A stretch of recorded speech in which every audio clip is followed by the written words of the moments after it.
Hey everyone, welcome back to the weekly entertainment bubble. I'm your host and myhighplains.com correspondent, Erin Rosas. I am here with Sheryl Proctor again, Studio 4 producer. Yes. She's here to recap all things in entertainment.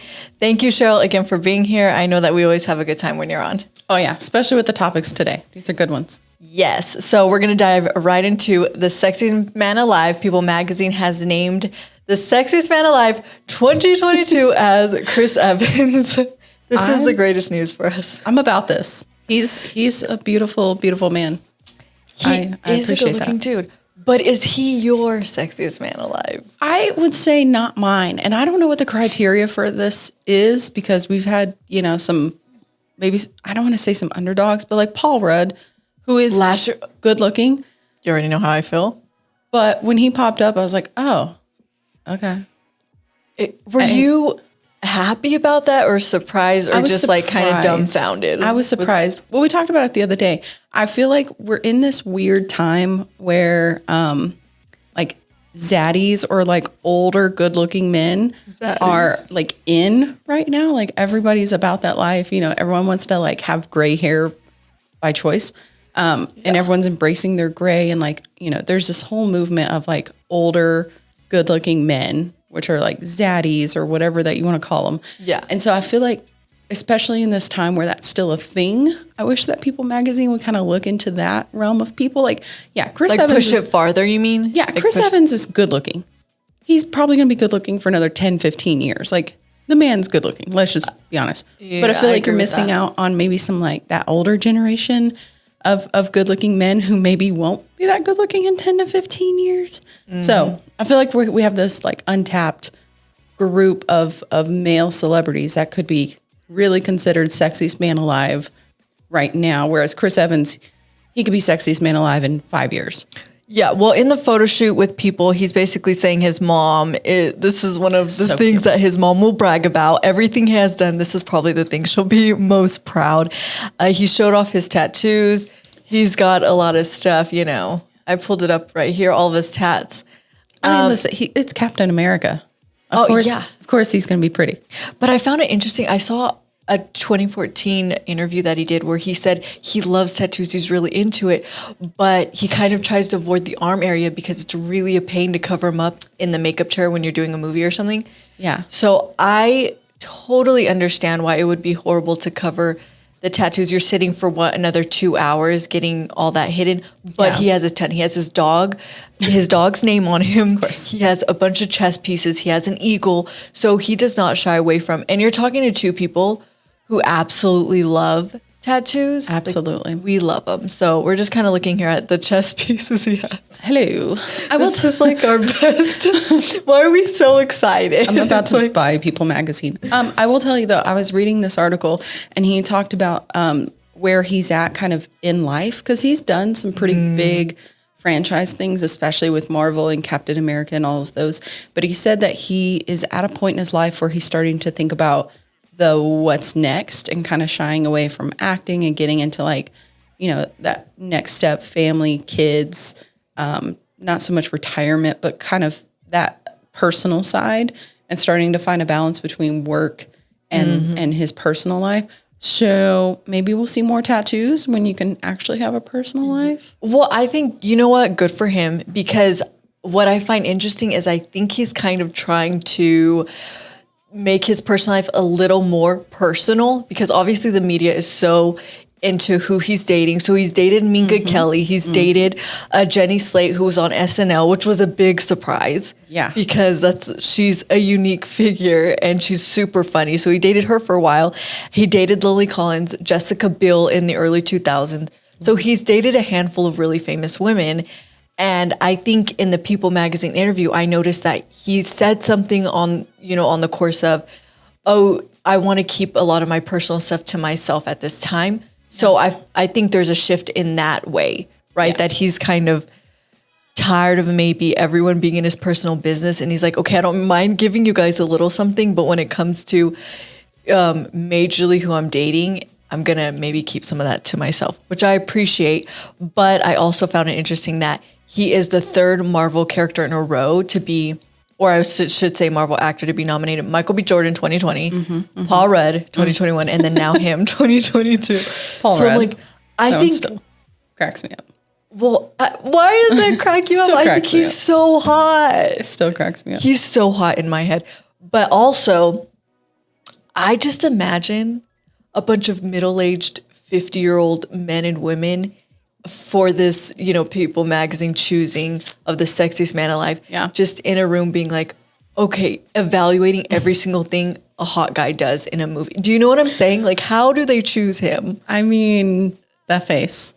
I don't It's got to be more than I don't just the know. face. Like, Well, and I feel like I feel like it should be on just the face. Well, and I'm trying to look through his IMDb. He's only been around since the first thing he did was a music video in 1997. But I mean, he hasn't had a super, I don't want to say big career because he's had a big career, but he's had a few huge major roles that seems like his career has been a super long career. But when you put him up against, a lot of other actors who have had 30 years of decently big roles, his career isn't super long. So it's interesting that even after this time, maybe those Marvel roles have really taken a toll on him. And he's been like, okay, this is cool, but I want a family. I want to I've done my time. Now I want to go do something else. Well, I personally think they should have pushed it farther. Exactly what you said. I'm really into Jeff Bridges right now. Right. I mean, you got Jeff Bridges, you got John Hamm, Steve Carell. Steve Carell, especially that older generation of guys that are still really good looking, especially for their age in a time where, not everybody ages gracefully. So they look awesome. And I'm surprise me. I think that's the one thing about the sexiest man alive. Paul Rudd did, I think, surprise some people. Not me. I've always loved Paul Rudd, but I think that was maybe you're kind of reaching for the surprise factor. I feel like if you would have done Jeff Bridges, Steve Carell, John Hamm, someone who's been in the industry for so long and has kept their good lookingness. Right. Well, I mean, we talked about, Jeff Bridges is still a very good looking man. I love Jeff Bridges. Yeah. Steve Carell, especially in the past 3 years, is still a very good looking man. Well, do you think they did that when they chose George Clooney? Because they chose George Clooney a couple times. Yeah. And he's hasn't aged very much. He's still a very good looking man. Mm-hmm. But, when we talk about Paul Rudd, I think the surprising thing about that, his movie and TV roles don't make him hot, but he himself, when you look at the photo shoot or you look at pictures of him, he's a good looking man. Just the roles he's been put in don't make him the hottest guy in that movie or series. He's probably hottest in the Minions, but I think he's Steve Carell is hottest in the Minions. But no, I agree with you, and he's really funny. I think all of that put together makes he could possibly be the sexiest man alive. I think obviously when these people are in my head, I think obviously when people are choosing the sexiest man alive, whoever this panel of people is at People Magazine is not just looking at their faces, obviously, but they're considering everything they've done. But I agree that there needs to be a new phase where I think they should start choosing really surprising people that have been in the industry since started in the 80s, started in the 70s. William Shatner is, I think we brought up Sorry. I didn't know. He looks good for 91. He looks good for 91. Neither one of us knew he was 91. I'm just saying right now the world is in this weird spot where people are finding older men really attractive. Yes. And I think Perfect especially time. Even if you want to look at it as hey, let's not just oogle over men. People Magazine would be smart if they want to get that younger generation, if they start picking these older men that are in right now. So the Jeff Bridges, the Steve Carells, the John Hamms, things like that, especially for a magazine that wants maybe to get into that younger reader viewership. I mean, people my age and a little bit older are going to go buy this with Chris Evans because he's a good looking man. But I guarantee you start getting to that older generation, you're going to get some young ones buying up People Magazine just for that article, just for, seeing the Jeff Bridges and the Steve Carells. I agree with that. World. I think it would be a good idea to consider maybe transitioning into that next phase of putting some older generation guys on there. Well, especially while it's still in. Yes. Here in 5 years, we may not be into older Everyone men. loves a zaddy. And then we can get a Chris Evans who hasn't aged in 5 years. I don't choose Chris Evans in 10 years. He's still like in that. his 40s. He's in his early 40s. He looks great. Yeah. They'll Give still be him making another Marvel movies, so he'll look like that for 10 years. Absolutely. Okay, I want to move on to Jennifer Aniston. I love Jennifer Aniston. She's opening up about IVF, which she did. She said it was years ago. She didn't give an exact time of when she was doing this. She kind of hinted about it. She was in Allure magazine. She opened up about it for the first time. No one knew she's done IVF. There was so much speculation. Everyone had talked about, I feel like her whole career, it's all about, is she pregnant? Is she not pregnant? Who is she with? It's her personal life is, On full display. on for full everybody. display all the time. So I was not aware clearly that she had done IVF. There was images I saw, I think this was probably like 7 to 10 years ago, where she looked a little bloated. And I think that could have possibly been the IVF. People were saying, she's pregnant, she's wearing big coats. But I'm like, Yeah. well, now that we know she was doing IVF to try and get pregnant, that's probably what it was. Yeah. She said she had several failed attempts at IVF. And the thing I took away from this article is the fact that she said that she had no regrets. But that she really wished somebody would have told her to freeze her eggs before now, when, she's okay with not ever having kids at this point in her life. Because she's 53 now, right? Yeah. Which, I mean, it could still happen. But if for women who have had issues getting pregnant naturally, at this stage, that may not be a choice for her anymore to have kids. Well, here's her magazines. Look I at mean, she that. looks awesome. She's 53. The dog's also a great addition, but she looks great. I think, they put clearly a huge, I'm just trying to make sure everything's very PC. But clearly they put a super bold extensions in her hair. I think she looks awesome. She's 53 years old. She has not rocking it. aged. But here's the thing that I thought about. Because she was with Brad Pitt in 2014. She was married to him for 5 years. She was married to Justin Theroux in 2016. And she was trying to have a child. The thing that she was tired about, the narrative in Allure magazine, they said she was tired about people saying Brad Pitt left her because she wouldn't give him a kid. She said that was not the case. And it was very frustrating because she, at that time, she was still young. She's still young, but I mean, she was younger. Yeah. And she took everything very personally. Of course. So I think that really hit her hard when people were saying, media outlets were saying, he left you because you wouldn't give him a kid. Now we know it was not easy. The process was a big struggle for her. And financially, that had to be a big. Absolutely. On a couple together trying to get pregnant and not being able to, that's probably It's really heartbreaking. Well, they said she did everything. Like she drank Chinese tea on top of all that. Like she really wanted a child. And then I thought, okay, well, maybe she hit a certain point because you can adopt. Like Connie Britton, Charlize Theron, they've adopted children on their own. And I think maybe she got to a point where she said, you know what? I'm content in my life. Yeah. I can have a child, and maybe it just wasn't meant to be. I think we're in this weird, I don't know if it's a generation thing. We're in this weird time where especially people my age and younger aren't as focused on the things that maybe our parents and grandparents were focused on. So, Right. if you look at your parents or your grandparents, it was very much like getting married at a young age, whether it was 19 or 20 into if you weren't married by 25, that was like, oh, what's happening? And then having kids. And that was very much like a priority for a lot of people in those older generations. And then you have people like me in my generation and younger who are going, maybe I'm okay with not getting married. Maybe I'm okay with not having kids.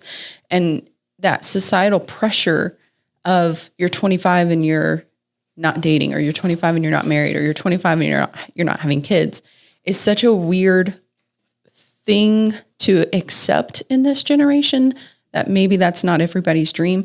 So especially for Jennifer Aniston going, God forbid a woman is successful and doesn't have a kid, before they reach 30, and being okay with, I tried everything I could and it didn't work.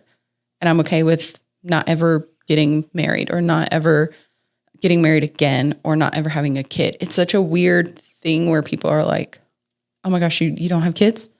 You must not be successful if you don't have kids and get married. But it's like, you can have people like Jennifer Aniston who are now perfectly okay with never having that opportunity. And she tried everything that she could. Yeah. And that's true because I've seen a lot more interviews with actors that are in their 60s. I saw a couple this weekend when I was kind of like researching some stuff. Actors in their 60s saying, people would look at me and be like, what's wrong with you? Because you're not married and you don't have a kid. Yeah. Which is, specifically I was watching, do you know who Dana Delaney is? Yes. Okay. Sorry, I just had to bring it up because it was an interview. She was on The View like a long time. So she's 66, by the way. She looks great. She's 66. But when she was like 58 or something, she hit a point. She didn't have kids. She wasn't married. And she hit a point where she's like, well, I think I want to be married. This was probably like mid-50s, I should say. Yeah. And she's like, but people look at her like something's wrong with her because she's like, well, I don't want kids or I don't want to be married. And they look at her really like something's wrong or there's something in you or in your lifestyle or that you can't find a partner or blah, blah, blah, which is sad because me and you were like at that 30-year mark and we're both single, but I think we're like, well, what's wrong for me? I'm kind of like, well, what's wrong with some certain things or what's wrong with me? But I'm like, I need to relax. I'm only 30. These women are 60s and they're so happy with themselves and their minds and their bodies that they're like, oh yeah, no, I'm so good. And they love their independence. Yeah. It's like one of the things she said, Dana Delaney was like, oh, well, I can come home and sometimes I just don't want to talk to anyone.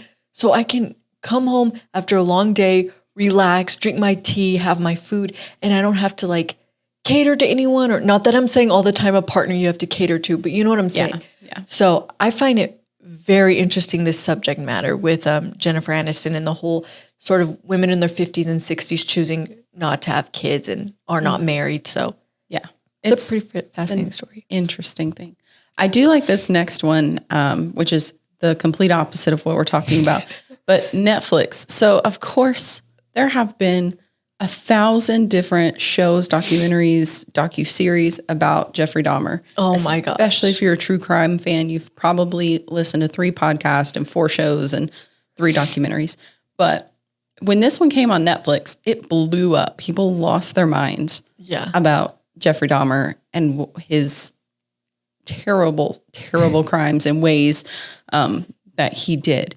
But apparently it's so popular that the guy who created it is going to be making more similar shows. So the guy who created it was Ryan Murphy and his longtime producing partner, Ian Brennan. They've done so much stuff together, pretty much all of his projects. So Ryan Murphy, the range that is in that man is ridiculous. The fact that you go from Glee, which is all about high school Glee club, and you move American Horror Story. So he has 2 programs on Netflix right now, which he has a huge, I believe he's in 2018, he signed a $300 million deal with Netflix to produce all these shows. People were not happy with it. They're like, what is wrong with you? That's so much. But he's clearly proving people wrong because he has a show, The Watcher, on Netflix. Yeah. It's doing really well. So many views. To be exact, how many? 125 million hours of viewing from people. Gosh. And it's with Jennifer Coolidge, Naomi Watts, Bobby Cannavale. They're all in this show. And then you have the Dahmer thing that did really well. So clearly he's producing all these shows that are fantastic for Netflix. They're probably excited about it. The deal was worth it for them, I'm sure. But I loved Glee the first couple seasons. I was forced to watch one episode. That was enough for me at that time. Well, I think some of the subject matter, I'm like, you could not do that today. Like, right. You can't, like, they had one of the boy in a wheelchair, they had him like throw himself in pool water. It was just interesting. And I'm like, well, you probably couldn't get away with that these days. Absolutely. But I really think he has a very creative mind. So they're going to order they have ordered 2 more installments of the Monster franchise, which is what Dahmer came from. Okay. The true crime person in me is going, well, who are we going to cover next? Because there are so many people that you could tap into, and that could be, as far back as like Jack the Ripper in like the 1800s, or it can be something like a little bit like John Wayne Gacy or any of those people who are kind of like more in the past 20, 30 years. I would love to see how they would take on John Wayne Gacy, because that story is ridiculous. But once again, all of these true crime things have had 14 million podcasts and episodes and docuseries and documentaries. Crazy. So it'll be interesting to see whose story he takes on for these next 2 installments. Yeah. Well, I'm looking at the Dahmer poster and stuff up here, and it's just, I can't even, it's scary just looking, because that's Evan Peters. Yeah. He's done a lot of Ryan Murphy stuff. Dude, he actually did really well in the show. I know there was a lot of criticism for it being like you're not thinking about the victims and things like that when you're creating a show. Niecy Nash was in it as well. But I think that it's doing so well. Netflix is definitely going to run with it. There is that victim stance with it, right? That there's still people out there, but Netflix, they're just going to run with it. And I'll tell you, I haven't seen a lot of people take on a victim standpoint in these stories. Yeah. And I think that is an interesting, well, especially if you have like a family of a victim, but especially in these cases, a lot of his victims did not have close families. Okay. They were outsiders or loners, especially during that time period with the viewpoint on homosexuality. Some of these people did not have supportive families who were around them. And so it was easy to pick off these certain people because their families weren't looking for them or considering them missing, those sorts of things. So it's tough to say you should do something from the standpoint of the victim, or you should, take that angle of it because of the subject matter. Now, if you find, like, for example, John Wayne Gacy, the kid that he took did have a family. Okay. So, that could be an opportunity to maybe go into that victim standpoint, but I'm not saying it should be done or it hasn't been done. But maybe they just did not think of that. But at the same time, I mean, the story's the story. So yeah. And it's an intense and thrilling watch. I definitely can say that because have you seen all the episodes of Dahmer? I have not seen the Netflix show. I have seen enough outside of that to kind of know. And then I was reading about it as it was happening. I think, the thing that people did not like is how when you watch that, you would think people would be interested yet disgusted with what he did was terrible. It was horrible, yes. And then you saw right after that the inspiration for people to have Halloween costumes based on this show. And I think that's kind of where, it went from, hey, this is entertaining and semi-factual to, are we inspiring a new group of people to, I don't want to say appreciate, but be inspired by Dahmer. Yeah, which they deal with that a little in the show too, about people being inspired by his killings, right? So when he's in prison, they show these women sort of showing their complete love for him, writing him letters. So they do show a little bit of that in the Dahmer series toward the end when, ultimately he's arrested and put in prison. Yeah.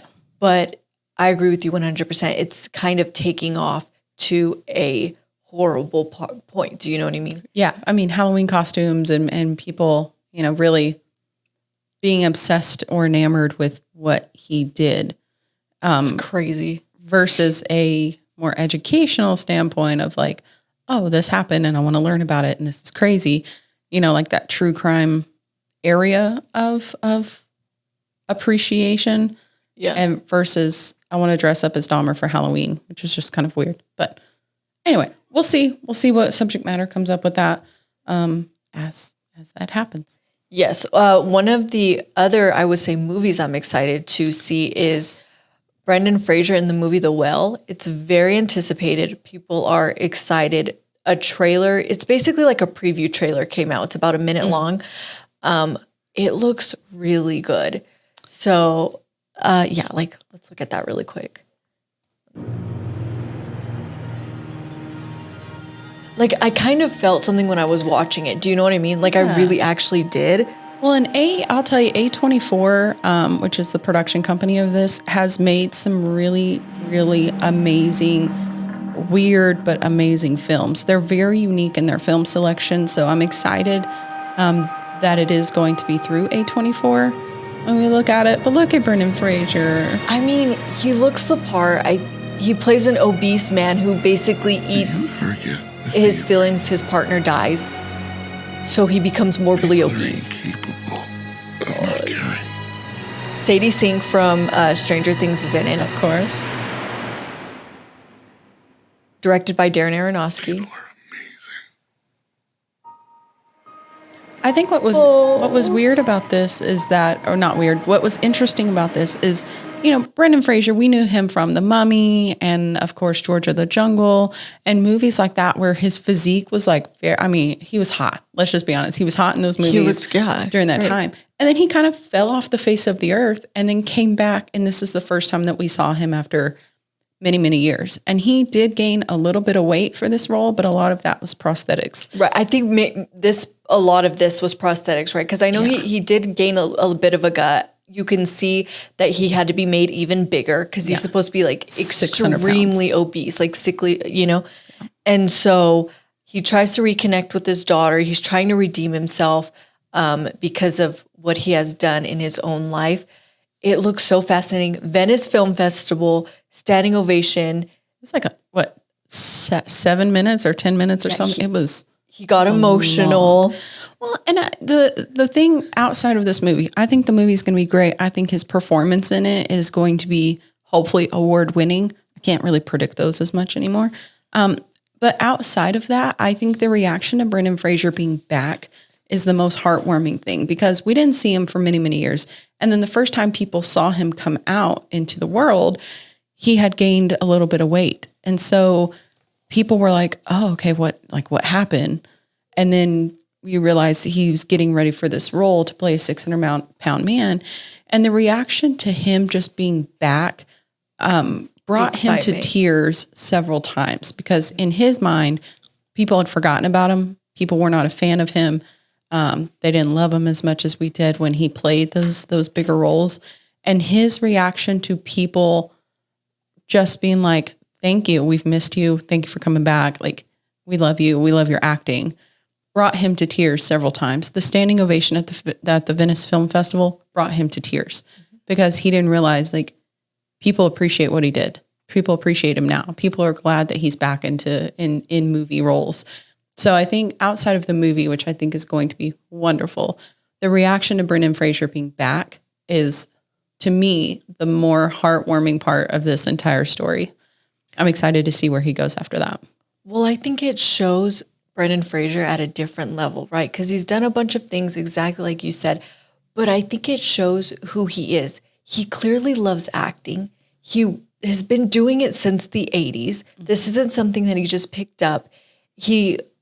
I think it more shows the type of person who he is when he's up there and people are just clapping for him because somehow or some way he's back. He's doing what he loves again. And I think he's very appreciative.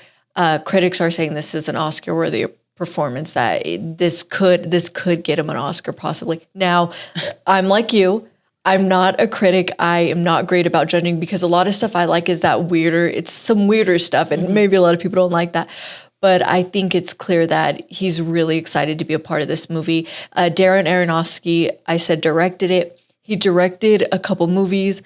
He directed one with Michelle Pfeiffer called Mother. Of course. And it was very weird. He likes to do these strange, eclectic, where you really have to think, I think psychological thriller is to kind of say what it is, right? A lot of the stuff he does. If you go look through A24's realm of movies, they go into that weird.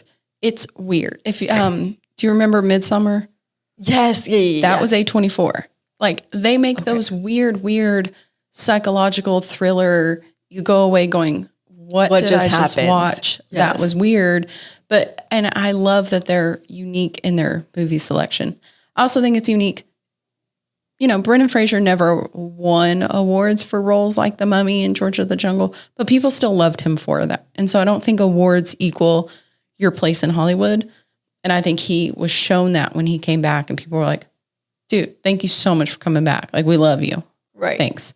And I don't think awards should equal a good actor either, for sure, because you're totally right. There's so many actors out there that people, you have like the Will Ferrells and things. I love these guys, and they're probably never going to win Oscars.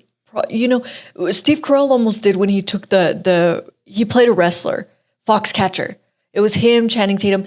He got in that realm. He was in awards, all the award, categories he was in. And so he kind of started moving his way toward that. So, but there are a lot of actors that you don't need nominations. You don't have to be Meryl Streep. You are like a cult classic. People love you, right? Yeah. So I think Brendan Fraser is that type of guy where he's just, people love him because his movies are great. He's made a lot of great movies. So I'm really happy for him. And I hope, I'm actually very excited to see this movie, The Well. I wanted to tell you, so A24, Midsummer, Hereditary, The Lighthouse, which had Robert Pattinson that came out a few years ago. It was like really strange. It was a black and white movie. Uncut Gems with Adam Sandler. Uncut Gems. That's an A24 movie. I mean, they just have strange movies. Yeah, because I know Aronofsky did Black Swan. Oh, I love Black Swan. Is that I don't think that's A24. It wasn't A24, but I'll take that one is a mind thriller. That one scares me more than some horror movies. Just more with than like the Texas Chainsaw Massacre. Yes, because at least there you kind of know what's happening. Yeah. But it should be a great movie. I'm excited to see it. Yes. When it comes out. Okay, so let's talk about the Astros win. Houston Astros took home the World Series. They beat the Philadelphia Phillies. Of course, we're in Texas here, you guys. So the fandom is real. Videos of people going crazy on the streets are a dime a dozen at this point. Yes, but one of the things that came out of it, the biggest story, which is very interesting, is a guy called Mattress Mac. They call him Mattress Mac. His real name is, I have it here. He's a Texas furniture salesman, Jim McIngvall. And he bet $10 million on the Houston Astros. And guess what? He's taking home $75 million at the end of the day. Jeez. He didn't even need to play the Powerball. It's fine. Who needs $2 billion when Mattress Mac has $75 million? So here's the article. You could go on myhighplains.com. This is the guy right here. He's so cute. He's adorable. He's got $75 million in his pocket. $10 million bet. So I think one of the things they were talking about is how there's two parent companies that are about to have to pay him out, right? And I'm like, good luck with that. This Nick Kroll. Oh my gosh. What a great ad. Don't we love when we go on websites and there are ads? I think it's funny how we're like Mattress Mac, and then we just get caught up in Nick Kroll. He dated Amy Poehler. Oh, I did not. For a while. Okay. Yeah, so here, $30 million. So the bet included $30 million for Caesars Sportsbook alone. So they're going to have to pay him out. Then plus there's a parent company as well that's going to pay him. So that was probably one of the biggest stories. So I guess he does it every year. Well, I'm sure he he is a very successful mattress salesman. And I guess good for him. You do it every year until it works. And this year it happened to work. Well, me and you both have about $200 to our names. So I don't know how we couldn't have bet $400 on the Houston Astros and double that? Hey, we got $250. It was payday. Oh yeah, today is $250. We got $250 a piece, and I would win $5. Yes, but betting is really not my thing. I've been to Vegas once, and I sat there for 2 seconds. I think I did one slot, and it was just not for me. I went one time for my birthday, like 5 years ago or something, and I took in like $60 of cash, and I left my debit card in the car, which thank God nobody broke in and stole it. Cheryl, that's like the biggest no-no. But I wanted to leave my debit card there because I was like, okay, I'm going to spend this. And once I lose this, that's all. Because I don't want to be one of those who, I can't eat, but I was playing the slot machine for a few hours. So I'm not lucky. I don't play those things. I'll do a scratch off every once in a while, maybe win $5. But I definitely could not put up $10 million and hope that the Astros won. Yeah. I was lucky. I think you definitely, it definitely is luck, and you have to have a lot of bravery and gusto to be like, here's $10 million. And be okay to be lose rich. $10 million. Yeah. Like, obviously, he bet that, being like, I'm still going to be okay if I don't get my $10 million back. Right. Which is just weird. And on that note, I am going to sign off here because I'm about to go DM Mattress Mac. Right. Find myself a husband. When I say the older men that should be sexiest man alive, I really meant Mattress Mac. Not because he now has like $75 million. Mattress Mac should be the sexiest man alive on people. No, not Chris Evans. What are you guys talking about? It should be Mattress Mac. I mean, for $75 million, he looks cute. He looks good. So anyways, I'm going to sign off and go DM him. So perfect. Sheryl, thank you for coming on. I know every time I ask, you're like, well, yeah, I'll do it. But it's because we have good banter. We do. Proper banter. So honestly. Thank you guys so much. And I will be back next week to recap, of course, again, some entertainment news. Thank you guys so much. Have an incredible weekend. Bye, guys.